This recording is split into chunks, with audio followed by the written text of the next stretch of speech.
The morning sun barely peeked over the desert hills when Father Rodriguez pulled his old truck into the church parking lot.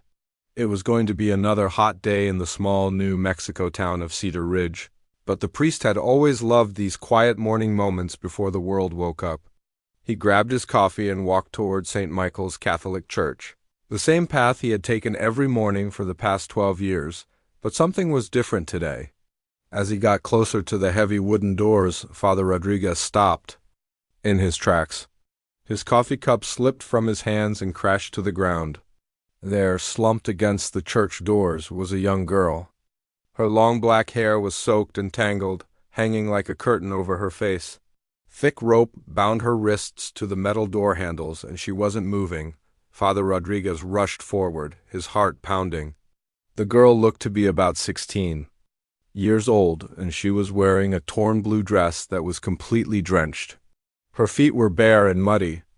When he gently lifted her chin, he could see she was Native American, probably Navajo like many of the families who lived on the reservation just outside town. "Dear God," he whispered, quickly checking for a pulse. She was alive but barely conscious. Her breathing was shallow, and her skin felt ice-cold despite the warm morning air. The priest could see angry red marks around her wrists where the rope had cut into her skin. She had been here for hours, maybe all night. The storm had been terrible the night before. Rain had pounded the town for hours, with lightning splitting the sky and thunder that shook windows. Father Rodriguez remembered lying in bed, listening to the wind howl around his small house behind the church. He had prayed for anyone caught outside in such weather. He never imagined someone had been tied up right outside his church the entire time, with shaking hands. He pulled out his pocket knife and carefully cut through the wet ropes. The girl's arms fell limply to her sides. She was mumbling something, but he couldn't understand the words. They sounded like Navajo, but Father Rodriguez only knew a few phrases in the language despite serving this community for so long, he half-carried. Half dragged her into the church and laid her down on one of the wooden pews. Her dress was not just wet from the rain. It was also torn in several places, and he could see scratches on her arms and legs. Whatever had happened to her, it had been violent. Father Rodriguez grabbed some blankets from the supply closet and wrapped them around the girl. Then he hurried to his office and dialed the sheriff's number. The phone rang several times before a gruff voice answered. "Sheriff Whitfield here. Tom, this is Father Rodriguez at St. Michael's. I need you to come down here right away. I found a young Navajo girl tied to my church doors. She's hurt and needs medical attention." There was a pause on the other end of the line. "Tied to the doors, are you sure?" "I'm sure. She was bound with rope and left out in last night's storm." "Tom, this looks really bad. Someone did this to her on purpose. I'll be right there. Don't move her, and don't let anyone else in the church until I get there." Father Rodriguez hung up and returned to the girl. She was starting to stir, her eyes fluttering open. They were dark brown and filled with fear. When she saw him leaning over her, she tried to sit up quickly, but her strength gave out and she fell back against the pew. "It's okay, Father Rodriguez," said softly. "You're safe now. I'm Father Rodriguez. I found you outside and brought you in." The girl stared at him for a long moment, then said something in Navajo. Her voice was hoarse and weak. She looked around the church nervously as if she expected someone else to appear from the shadows. "I don't understand," Father Rodriguez said. "Do you speak English?" She nodded slowly. "Water," she whispered, the word barely audible. The priest hurried to get her a glass of water. She drank it greedily, some of it spilling down her chin. Her hands were shaking so badly she could barely hold the glass. "What's your name?" he asked gently. "Ayana," she said after a moment. "Ayana Bege." Father Rodriguez recognized the last name. The Beges were one of the larger families on the reservation. He had officiated at a few weddings and funerals for different branches of the family over the years. "Ayana, can you tell me what happened to you? Who did this?" The girl's eyes filled with tears, and she shook her head violently. "No, no, no," she whispered, curling up into a ball on the pew. "They said, said if I tell, they will do worse things." Before Father Rodriguez could ask any more questions, he heard a car door slam outside. Sheriff Whitfield had arrived. The sheriff was a tall, thin man in his 50s with graying hair and a serious face. He had served as the law in Cedar Ridge for nearly 20 years and had seen his share of trouble, but nothing quite like this. "Where is she?" Sheriff Whitfield asked as he entered the church. Father Rodriguez pointed to the pew where Anna was still huddled under the blankets. The sheriff approached slowly, removing his hat. "Miss, I'm Sheriff Whitfield. I'm here to help you. Can you tell me your name?" "Ayana Begay," Father Rodriguez answered for her. "She's scared and won't say much about what happened." Sheriff Whitfield knelt down beside the pew. "Ayana, I know you're frightened, but I need to understand what happened so I can catch whoever did this to you. Were you working somewhere in town?" The girl looked up at him with wide, terrified eyes. "The big house?" she whispered. "I clean at the big house on the hill." Sheriff Whitfield knew exactly which house she meant. There was only one big house on the hill in Cedar Ridge, the Thornton Ranch House. Buck Thornton owned more land than anyone else in the county and was one of the wealthiest men in the area. He and his wife Victoria were pillars of the community, major donors to the church, and respected by everyone in town. "The Thornton place?" Sheriff Whitfield asked, trying to keep his voice neutral. Ayana nodded, then immediately started shaking her head. "But I cannot say more. Please do not make me say more." Just then, the church doors opened and Dr. Martinez walked in. She was the only doctor in Cedar Ridge and had been called by Father Rodriguez while the sheriff was questioning Ayana. Dr. Martinez was a kind woman in her 40s who had moved to the area 5 years earlier from Albuquerque. "How is she?" Dr. Martinez asked, setting down her medical bag. "Physically, she seems okay except for some cuts and bruises," Father Rodriguez said, "but she's terrified." Dr. Martinez examined Ayana carefully, checking her pulse, looking at the rope burns on her wrists, and asking basic questions about pain and dizziness. The girl answered in whispers, still wrapped tightly in the blankets. "She's dehydrated and has mild hypothermia from being out in the rain all night," Dr. Martinez concluded. "The cuts on her wrists need to be cleaned and bandaged, but they're not deep. However, I'm concerned about her mental state. She shows signs of severe trauma." Sheriff Whitfield pulled Father Rodriguez and Dr. Martinez aside. "This doesn't make sense," he said quietly. "The Thorntons are good people. They've employed several Navajo girls over the years to help with housework. Why would they do something like this?" "Maybe they didn't," Dr. Martinez suggested. "Maybe someone else grabbed her from their property." But Father Rodriguez was troubled. "Or maybe we don't know the Thorntons as well as we think we do." The three adults looked back at Ayana, who was now staring out the stained glass window at the morning light streaming through. She seemed lost in her own world, occasionally mumbling words in Navajo that none of them could understand. What they didn't know was that Ayana was not just traumatized by what had happened to her. She was carrying a terrible secret about what she had discovered at the Thornton Ranch, something so shocking that it would shake the entire community to its core. And the storm that had nearly killed her had also washed away something very important, something that would eventually lead to the truth. But for now, all they could do was try to help a frightened young woman who had survived a night that was meant to silence her forever. 3 days had passed since Father Rodriguez found Ayana tied to the church doors, and Sheriff Whitfield was getting nowhere with his investigation. Every person he questioned seemed to have the same story. They were home during the storm. They saw nothing unusual, and they couldn't imagine who would do such a terrible thing to a young girl. The sheriff sat in his office, staring at the few notes he had managed to gather. Something wasn't adding up. Cedar Ridge was a small town, where everyone knew everyone else's business. It was nearly impossible for someone to drag a girl through the streets and tie her to the church doors without anybody seeing something. His deputy, Jake Morrison, knocked on the door and walked in with a cup of coffee. Jake was young, maybe 25, and had only been working as a deputy for 2 years. He was eager, but sometimes asked too many questions. "Any luck with the investigation, Sheriff?" Jake asked, sitting down across from the desk. Sheriff Whitfield shook his head. "It's like people are afraid to talk." I've been to 20 houses in the past 3 days, and everyone gives me the same blank stare. What about the Thornton place? Have you been up there yet? The sheriff had been avoiding that conversation. Buck Thornton was not just wealthy, he was powerful. He sat on the town council, donated money to the sheriff's department every year, and had connections all the way up to the state capitol. Accusing him of anything without solid proof would be career suicide. I'm working up to that, Sheriff Whitfield said carefully. I want to talk to more people from the reservation first. But talking to people from the reservation was proving just as difficult. The Navajo community had their own reasons for not trusting law enforcement. Too many promises had been broken over the years, too many crimes had gone unpunished when the victims were Native American.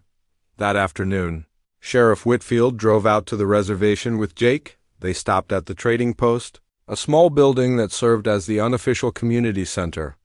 Inside, they found Joseph Yazzie, an elderly man who seemed to know every family on the reservation. Mr. Yazzie, Sheriff Whitfield said, removing his hat, I am investigating what happened to Ayana Bege. I was hoping you could help me understand. Who might want to hurt her? Joseph looked at the two lawmen for a long moment before answering. Ayana is a good girl, works hard, sends money home to her grandmother, never causes trouble. Where does she work? Jake asked. Different places. Cleans houses for the white families in town. The Thorntons, the Pattersons, the Washingtons. Sometimes she helps at the hotel too. Sheriff Whitfield leaned forward. Has she ever mentioned any problems with these families? Anyone who made her uncomfortable? Joseph's weathered face remained expressionless. You think we would tell our girls to work for people who hurt them? It was a fair point, but Sheriff Whitfield sensed there was more to the story. Mr. Yazzie, if you know something that could help catch whoever did this, please tell me. Ayana could have died out there. The old man was quiet for several minutes, staring out the window at the desert landscape. Finally, he spoke in a voice so low they had to strain to hear him. 3 girls gone missing in 2 years. Lucy Bentley, Rose So, Patricia Nez, all worked for white families in town, all disappeared without trace. Sheriff Whitfield felt his stomach drop. Gone missing? Why wasn't this reported to my office? It was reported, Joseph said, his eyes flashing with anger. Your deputy at the time said they probably ran off to the city, said Indian girls do that sometimes. No investigation, no search parties, no nothing. Jake looked uncomfortable. He hadn't been working for the sheriff's department when this happened, but he knew the deputy Joseph was talking about. The man had retired 6 months ago after 30 years on the job. Mr. Yazzie, I give you my word that I will investigate these disappearances, Sheriff Whitfield said. But I need your help. I need people to trust me enough to tell me what they know. Joseph studied the sheriff's face carefully. Maybe you are different, maybe not. But I will tell you this, Ayana came to see me 2 weeks ago. She was scared. About something she saw, but she would not say what.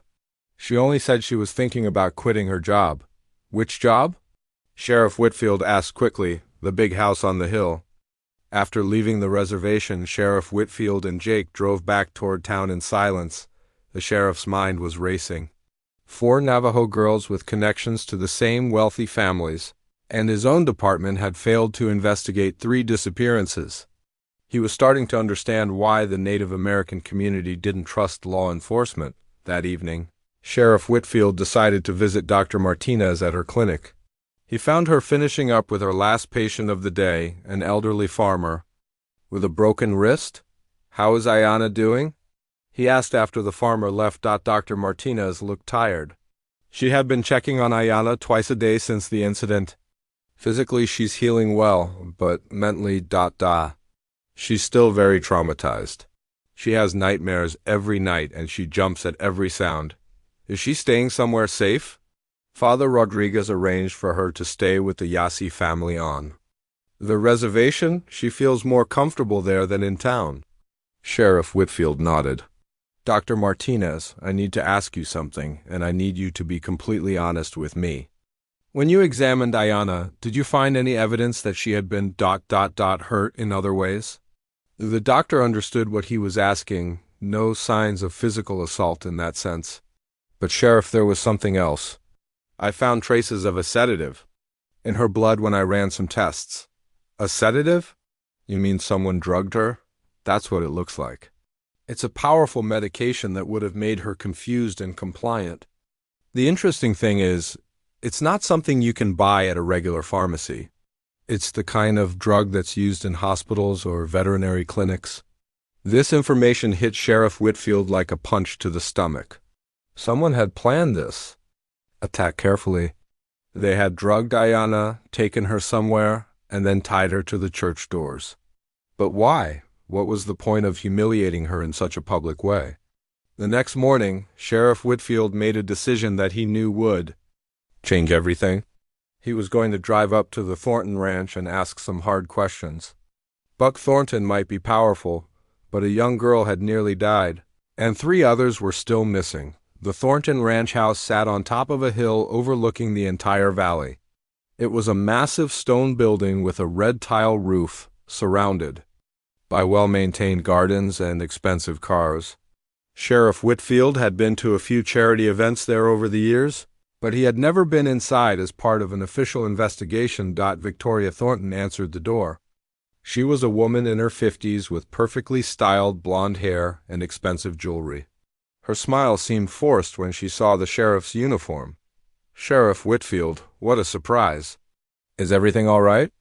Mrs. Thornton, I'm investigating what happened to Ayanna Bege. I understand she works for you as a housekeeper. Oh yes, that poor girl. We heard about what happened to her. So terrible. Please, come in.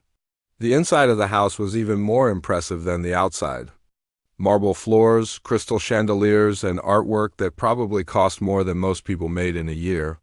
Victoria led him to a sitting room with floor-to-ceiling windows that offered a stunning view of the desert. Is your husband home? Sheriff, Whitfield asked. Buck is out checking on the cattle. He should be back soon. Can I get you some coffee? As they waited, Victoria talked about how shocked and saddened she and her husband were by what had happened to Ayanna. She described the girl as hardworking and reliable, someone they trusted completely. When was the last time Ayanna worked here? The sheriff asked. Victoria thought for a moment. It must have been about 2 weeks ago. She was supposed to come back the following Monday, but she never showed up. We assumed she had found other work. Did she seem upset about anything the last time you saw her? Not that I noticed. She was always very quiet, you know. Kept to herself and did her work without any fuss. Just then, they heard heavy footsteps in the hallway, and Buck Thornton walked into the room. He was a large man with silver hair and a deep tan from years of working outdoors. His presence seemed to fill the entire space. Sheriff, Buck said, extending a firm handshake. Victoria told me you were here about that Bege girl. Awful business. Mr. Thornton, I'm trying to understand what happened to Ayanna and possibly to some other young women who have gone missing. I was hoping you might be able to help? Buck's expression didn't change, but Sheriff Whitfield noticed that his wife shifted uncomfortably in her chair. Of course, anything we can do to help. Ayanna was a good worker. We were sorry to lose her. Lose her? Well, when she stopped showing up for work, we assumed she had moved on. These girls, they come and go. It's hard to keep good help these days. Sheriff Whitfield pulled out his notebook. Can you think of anyone who might want to hurt Ayanna? Did she ever mention feeling threatened or scared? Buck shook his head. Like Victoria said, she was very quiet. Didn't talk much about her personal life. The sheriff asked a few more questions, but the Thorntons seemed to have answers for everything. They expressed concern for Ayanna, offered to help with the investigation in any way they could, and seemed. Sheriff Whitfield couldn't sleep. For the past week, he had been turning over every detail of the case in his mind, and something Joseph Yazzie had said kept bothering him. The old man mentioned that Ayanna had been scared about something she saw, but wouldn't say what. The sheriff knew that if he was going to solve this case, he needed to find out what Ayanna had discovered. The next morning, he drove out to the reservation to visit her. He found her sitting on the porch of the Yazzie family home, braiding her long black hair. She looked better than she had a week ago. The cuts on her wrists were healing, and she had gained back some color in her cheeks. But her eyes still held that haunted look of someone who had seen too much. "Ayanna," Sheriff Whitfield said gently, sitting down on the wooden steps beside her. "I know this is hard, but I need you to tell me what you saw at the Thornton Ranch. 3 other girls are missing, and you might be the only person who can help me find them." She stopped braiding her hair and looked at him with those dark, frightened eyes. "If I tell you, they will kill me." "They said so." "Who said so?" "The Thorntons." Ayanna shook her head quickly. "Not just them. There are others. Important people. In town, they have a secret, and they will do anything to keep it hidden."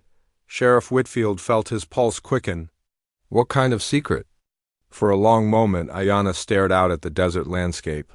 Then, in a voice barely above a whisper, she began to talk. "2 weeks ago, I was cleaning the big house like always. Mrs. Thornton told me to dust the basement storage room. I had never been down there before. She always said it was off limits. But that day she gave me the key and told me to clean everything." She paused, wrapping her arms around herself as if she was cold despite the warm morning sun. "The basement was full of old furniture and boxes. But in the back corner, I found another door. It was hidden behind some shelves, but I could see light coming from underneath. I heard voices on the other side, so I thought maybe Mr. Thornton was down there working." Sheriff Whitfield leaned forward. "What did you find?" "I moved the shelves just a little bit so I could see through a crack in the door. There was a room back there, like a secret room, and inside ... Her voice broke, and tears started flowing down her cheeks.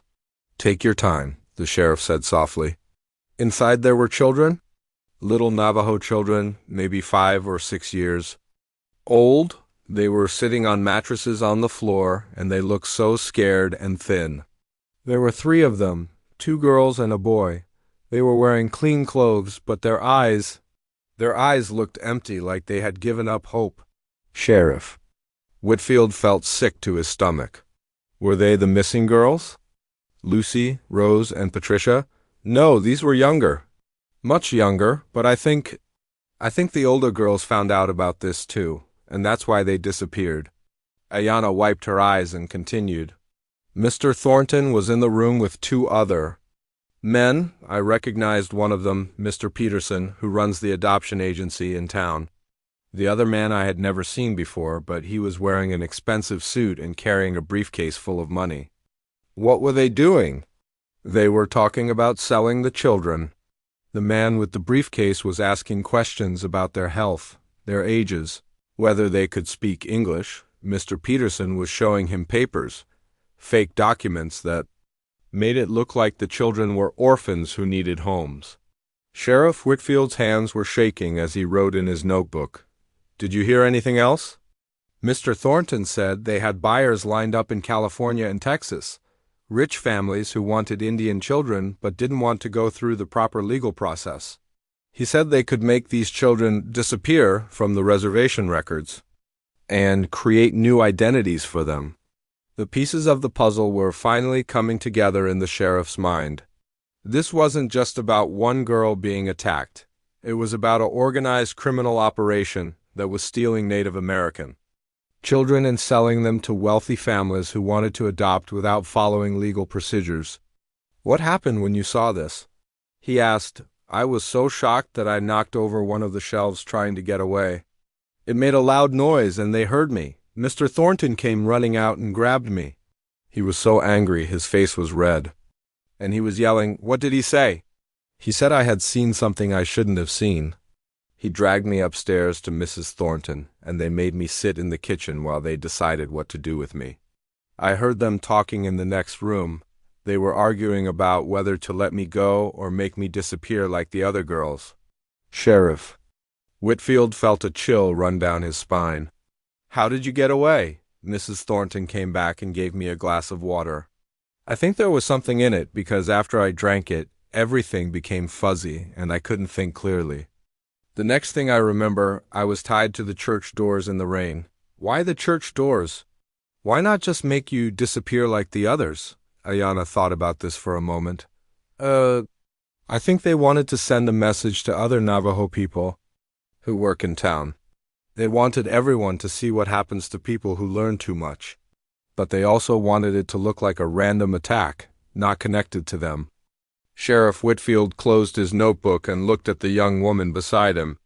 Her courage in telling him this story had just cracked open a case that was bigger and more horrible than he had ever imagined. Ayana, I need you to know that you're in danger. These people killed 3 young women to protect their secret, and they'll try to kill you too if they think you're talking to me. I know, she said simply. That's why I was afraid to tell you before. But I keep thinking about those little children in that room, and I can't stay quiet anymore. That afternoon, Sheriff Whitfield called a meeting with Dr. Martinez and Father Rodriguez. He needed people he could trust, and these two had proven themselves to be genuinely concerned about Ayana's welfare. This is bigger than just one girl being attacked, he told them in his office. We're dealing with a child trafficking ring that involves some of the most powerful people in town. Dr. Martinez looked stunned. Child trafficking, are you sure? Ayana saw it with her own eyes. The Thorntons, Peterson from the adoption agency, and at least one other person are kidnapping Navajo children and selling them to families who don't want to go through legal adoption procedures. Father Rodriguez shook his head in disbelief. The Thorntons have been members of my church for 15 years. They donate thousands of dollars every year. I can't believe they would do something like this. That's exactly why they've gotten away with it for so long, Sheriff Whitfield said. They hide behind their reputation and their money. Who's going to suspect the town's most respected family of stealing children? Dr. Martinez was quiet for a moment, then she spoke up. This explains something that's been bothering me. Over the past 2 years, I've treated several Native American families whose young children got sick and died suddenly. At the time, I thought it was just bad luck or poor living conditions on the reservation. But now I'm wondering if those children were actually kidnapped, and the families were told they had died to cover up the crime. The 3 of them sat in silence, absorbing the full horror of what they were dealing with.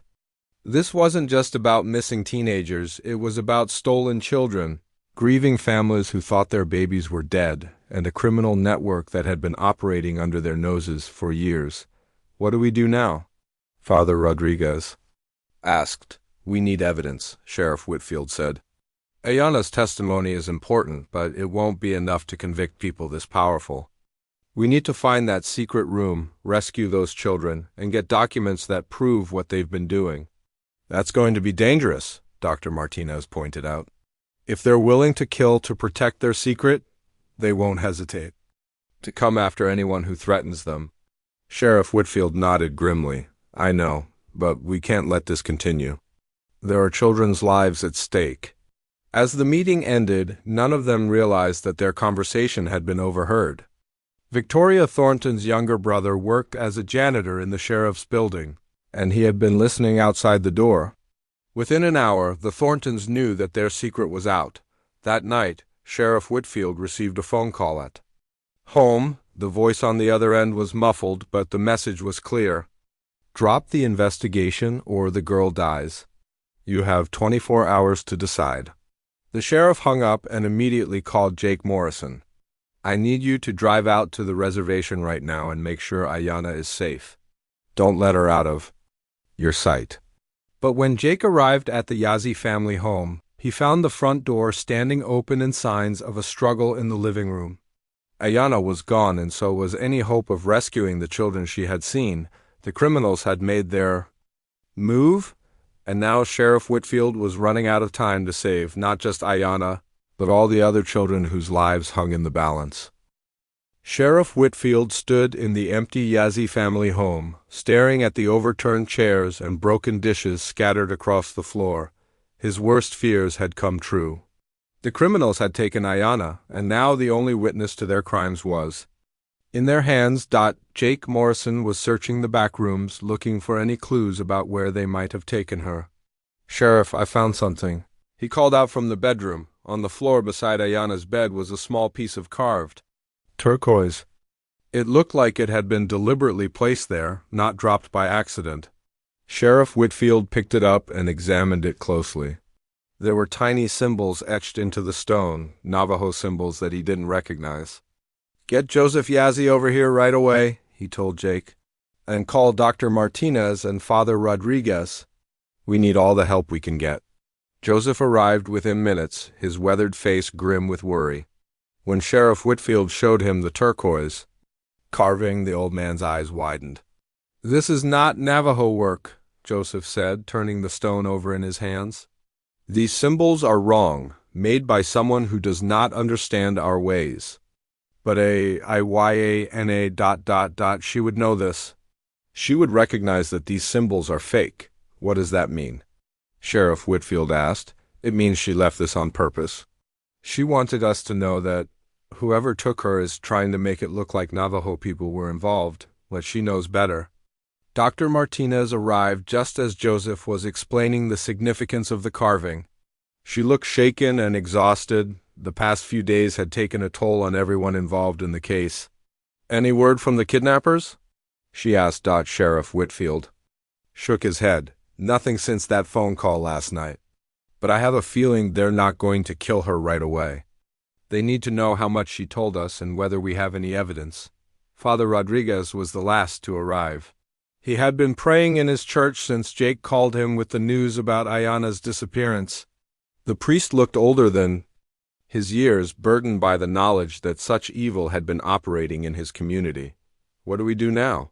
Father Rodriguez asked. "We can't just wait for them to contact us again." Sheriff Whitfield had been thinking about this all night. "We need to find where they're keeping her. And I think I know where to look." He spread out a map of the area on the kitchen table. The Thornton Ranch is huge, over 10,000 acres. Most of it is empty land used for grazing cattle. But there are several old buildings scattered around the property. Barns, storage sheds, maybe even some abandoned houses from when the land was first settled. "You think they're keeping her somewhere on the ranch?" Dr. Martinez asked. "It makes sense. They can control who comes and goes on their own property. And if something goes wrong, they can always claim they didn't know what was happening in some remote building they never use." Joseph studied the map carefully. "My grandson works for the power company. He has been to the Thornton Ranch many times to check the electrical lines. He told me there is an old house about 5 miles from the main ranch building near the base of the Red Cliffs. It has power and water, but no one is supposed to live there." Sheriff Whitfield marked the location on his map. "That's got to be it. But we can't just drive up there. They'll see us coming from miles away." "What about going on foot?" Jake suggested. "We could park somewhere and hike in through the desert." It was a risky plan, but it was their best option. Sheriff Whitfield knew he should call for backup from the state police, but that would take hours, and they might not have hours. Every minute that passed increased the danger to Ayana and the other children. As the sun began to set, the 4 men prepared for what they all knew could be a dangerous mission. Sheriff Whitfield checked his service weapon and made sure he had extra ammunition.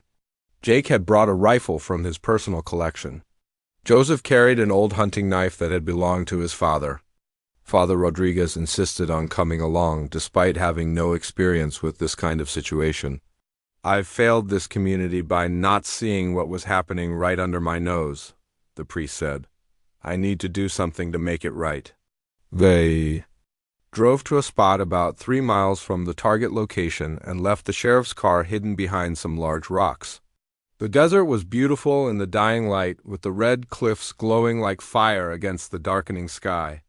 But none of them were thinking about the scenery. Their minds were focused on the mission ahead. The hike across the rough terrain took longer than expected.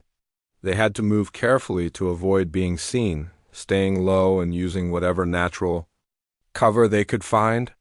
Joseph proved to be the best at navigating in the darkness, leading them around dangerous areas and helping them stay on course. After 2 hours of walking, they could see lights in the distance. The old house sat in a small valley, surrounded by scrub brush and scattered boulders. It looked abandoned from the outside, but the glow coming from the windows told a different story. "There," Joseph whispered, pointing to a small building behind the house. "Storage shed. Good place to hide children." Sheriff Whitfield pulled out his binoculars and studied the area. He could see two vehicles parked near the house, a truck that belonged to the Thorntons and a sedan he didn't recognize. There were no guards visible outside, but that didn't mean the place wasn't being watched. "Jake, I want you to circle around to the back of the property," Sheriff Whitfield whispered. "Joseph, you and Father Rodriguez stay here and keep watch. If something goes wrong, you get back to the car and radio for help." "What are you going to do?" Father Rodriguez asked. "I'm going to get closer and see if I can figure out what's happening inside." Sheriff Whitfield crept through the darkness toward the house, using rocks and bush for cover. As he got closer, he could hear voices coming from inside. The windows were covered with thick curtains, but there was a small gap in one of them that allowed him to see into the main room. What he saw made his blood run cold. Ayanna was tied to a chair in the center of the room, her head hanging forward, like she was unconscious or drugged. Buck Thornton was pacing back and forth, talking angrily to two other men. One was Peterson from the adoption agency, and the other was a stranger in an expensive suit. "This is a disaster," Thornton was saying. "She's told them everything. We need to get rid of her and clear out immediately." "What about the children?" Peterson asked. "We've got 3 buyers coming next week." "Forget the buyers," the stranger said. "Cut your losses and run? I've got a plane waiting at the private airstrip. We can be out of the country in 6 hours. Sheriff Whitfield realized they were planning to kill Ayanna and flee. He had to act fast, but he was outnumbered and outgunned. He needed to create a distraction that would give him a chance to get inside and rescue her. Suddenly, he remembered something Ayanna had told him about the night she was tied to the church doors. She had said the rain washed something away, something the criminals had tried to hide. But what if the rain had revealed something instead of washing it away? He thought about the church doors, about the symbols Joseph had mentioned, about the way Navajo people sometimes left messages for each other using traditional markings. What if Ayanna had carved something into those wooden doors before she was tied up? What if she had left a message that they had all missed? Sheriff Whitfield pulled out his radio and called Jake. "I need you to get back to town as fast as you can," he whispered. "Go to the church and examine those doors carefully. Look for any kind of carving or marking that might tell us where the children are being kept." "But Sheriff, what about you?" "I'm going to keep them busy here until you can get back with help. If Ayanna left us a message on those doors, it might be the key to finding all the missing children and stopping this operation for good." As Jake disappeared into the darkness, Sheriff Whitfield settled in to wait and watch. Inside the house, the criminals were making their final plans, unaware that their secret was about to be fully exposed. The rain that had nearly killed Ayanna was about to become the very thing that saved her and brought justice to all the children who had suffered at the hands of these monsters. But first, Sheriff Whitfield had to keep her alive long enough for the truth to come to light. And with 3 armed men inside and limited options for rescue, that was going to be the hardest part of all. Jake Morrison had never driven so fast in his life. His police car flew down the dark desert highway, headlights cutting through the night as he raced back to Cedar Ridge. Sheriff Whitfield was counting on him to find whatever message Ayanna had left on the church doors. And Jake knew that lives hung in the balance. He pulled into the church parking lot with his tires squealing and ran to the heavy wooden doors. Using his flashlight, he examined every inch of the wood, looking for any kind of carving or marking. At first, he saw nothing but the normal scratches and weathering you'd expect on old doors. Then he remembered what Sheriff Whitfield had said about the rain washing something away. Jake ran his fingers along the surface of the wood, feeling for any indentations that might be hard to see. Near the bottom of the left door, his fingers found something shallow grooves carved into the wood. He shined his flashlight directly on the area and gasped. There, carved in small but clear symbols, was what looked like a map. It showed the outline of the town, the reservation, and several buildings scattered around the area. But more importantly, there were numbers carved next to some of the buildings, numbers that looked like they might represent how many people were in each location. Jake pulled out his phone and took pictures of the carvings. then called Sheriff Whitfield on the radio, but there was no answer. He tried again and again, but got only static. Something had gone wrong at the old house. Back in the desert, Sheriff Whitfield was in trouble. One of the criminals had spotted him watching the house and raised the alarm. Now Buck Thornton and his men were searching the area around the building, armed with rifles and flashlights. "I know you're out there, Sheriff," Thornton called into the darkness. "Come out now, and maybe we can work something out. Keep hiding." And the girl dies. Sheriff Whitfield crouched behind a large boulder, his heart pounding. He could hear footsteps getting closer, and he knew it was only a matter of time before they found him. But he also knew that giving himself up wouldn't save Ayanna. These men had already killed 3 other girls, and they wouldn't hesitate to kill again. Inside the house, Ayanna was starting to wake up from whatever drug they had given her. Her vision was blurry, but she could hear the voices outside and knew that Sheriff Whitfield had come to rescue her. She also knew he was in danger, and that thought gave her strength she didn't know she had. The rope around her wrists was tight, but Ayanna had learned a few things during her years working in different houses around town. She had watched Mrs. Peterson teach her daughter how to get out of knots during Girl Scout meetings. Never imagining she might need that knowledge to save her own life, working slowly and quietly, she began to twist her hands in a specific way, using her thumb as a pivot point to loosen the rope. It was painful, and the rope cut into her already damaged wrists, but she could feel it starting to give way. Meanwhile, Jake Morrison was racing back toward the old house with backup. He had called the state police and told them everything he knew about the case. 3 patrol cars were following him across the desert, their red and blue lights flashing in the darkness, but Jake was worried they might be too late. The carved message on the church doors had shown him something incredible. There weren't just 3 children being held by the criminals.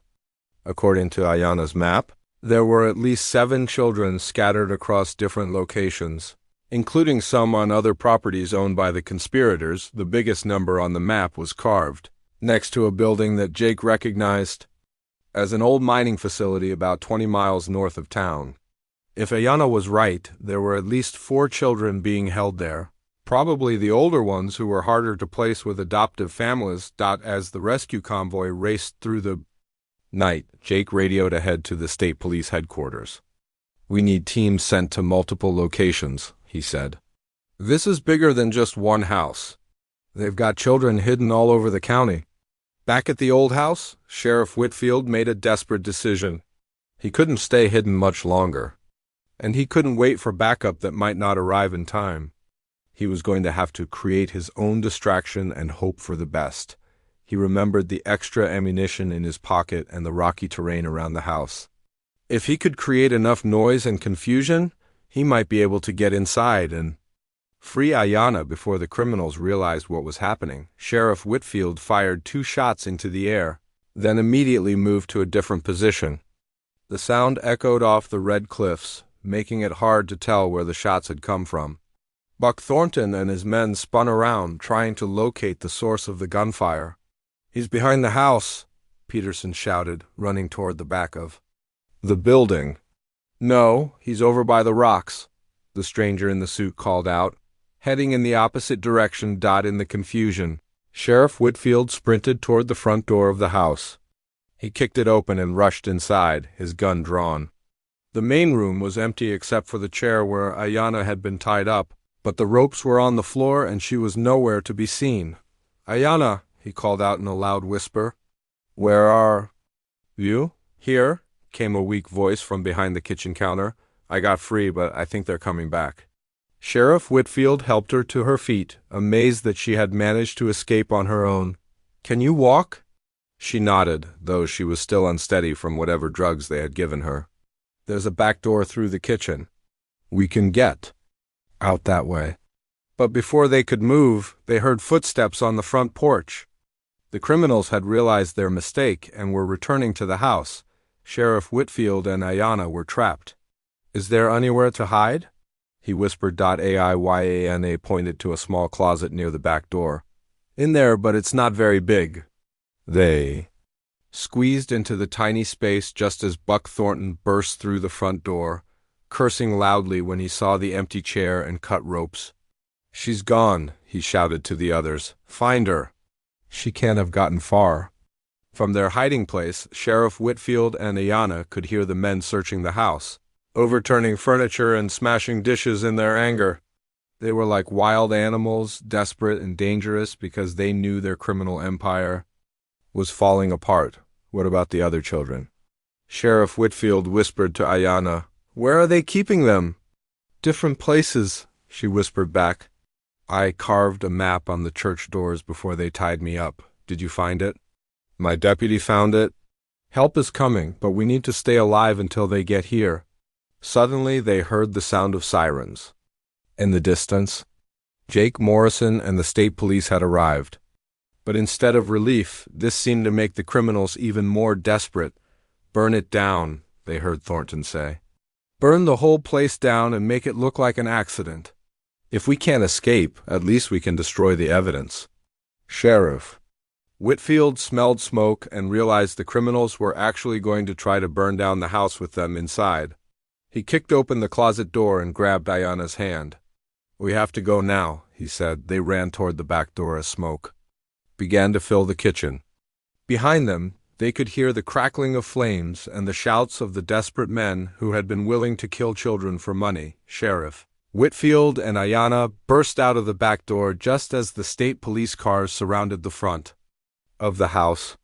The criminals were trapped between the fire they had started and the law enforcement officers who had come to arrest them. In the end, Buck Thornton and Peterson were captured trying to escape through a window. The stranger in the expensive suit didn't make it out of the burning building. He had inhaled too much smoke and collapsed in the hallway, but the real victory came over the next several hours, as teams of police officers used Ayanna's carved map to locate and rescue 7 children from various locations around the county. The oldest was 12, the youngest was only 4. All of them were scared and traumatized, but they were alive. The investigation that followed revealed the full scope of the criminal operation. Over the past 3 years, the conspirators had kidnapped at least 15 Native American children, selling them to wealthy families who didn't want to go through legal adoption procedures. The money they made, over $2 million, had been split between the Thorntons, Peterson, and several other accomplices who were arrested in the following weeks. Ayanna spent months recovering from her ordeal, both physically and emotionally. But she never gave up her determination to see justice done. Her testimony helped convict not just the kidnappers, but also several of the families who had bought the children, knowing they were participating in something illegal. The carved symbols on the church doors were preserved as evidence, but more than that, they became a symbol of hope for the entire community. Ayanna had found a way to communicate even when she was helpless and afraid, and her courage had saved not just her own life, but the lives of 7 innocent children. Years later, Ayanna became a social worker specializing in protecting Native American children from exploitation. She never forgot the terror of being tied to those church doors in the rain. But she also never forgot that sometimes the very worst moments in our lives can become the foundation for the greatest good we can do in the world.